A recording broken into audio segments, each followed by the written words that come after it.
Hero Venu స్వయంవరం సినిమాతో అందరి దృష్టిని ఆకర్షించాడు. మొదటి సినిమాతోనే మంచి హిట్ అందుకున్నాడు.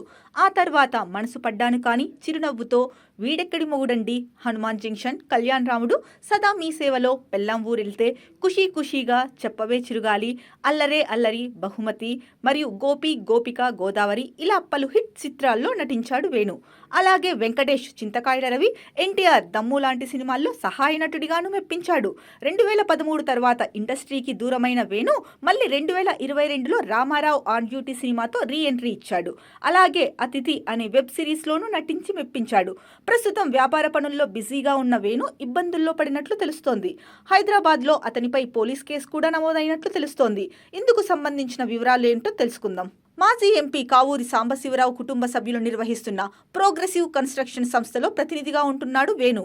ఈ సంస్థ గతంలో ఉత్తరాఖండ్లో జల విద్యుత్ ప్రాజెక్టుకు సంబంధించిన కాంట్రాక్ట్ను తెహ్రీ డెవలప్మెంట్ కార్పొరేషన్ (THDC) ద్వారా దక్కించుకుంది.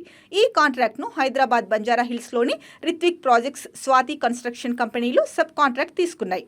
అయితే స్వాతి కన్స్ట్రక్షన్స్ సంస్థ మధ్యలోనే తప్పుకోవడంతో 2002లో రిత్విక్ సంస్థ పనులు మొదలుపెట్టింది. ఇదే సమయంలో రిత్విక్ సంస్థతో చేసుకున్న ఒప్పందాన్ని వేణు, ప్రోగ్రెసివ్ సంస్థ నిర్వాహకులు రద్దు చేశారు. దీంతో ఆ సంస్థ ఎండీ రవికృష్ణ గతంలో పోలీసులకు ఫిర్యాదు చేశారు. సంస్థ తమతో చేసుకున్న ఒప్పందాన్ని ఉల్లంఘించిందని ఆయన ఫిర్యాదులో తెలిపారు. నాంపల్లి 2వ అడిషనల్ చీఫ్ మెట్రోపాలిటన్ మెజిస్ట్రేట్ ఆదేశాల మేరకు వేణుతో పాటు ప్రోగ్రెసివ్ కన్స్ట్రక్షన్స్ నిర్వాహకులు భాస్కరరావు హేమలత, శ్రీవాణి, ఎండీ పాతూరి ప్రవీణ్పై పోలీసులు కేసు నమోదు చేశారు.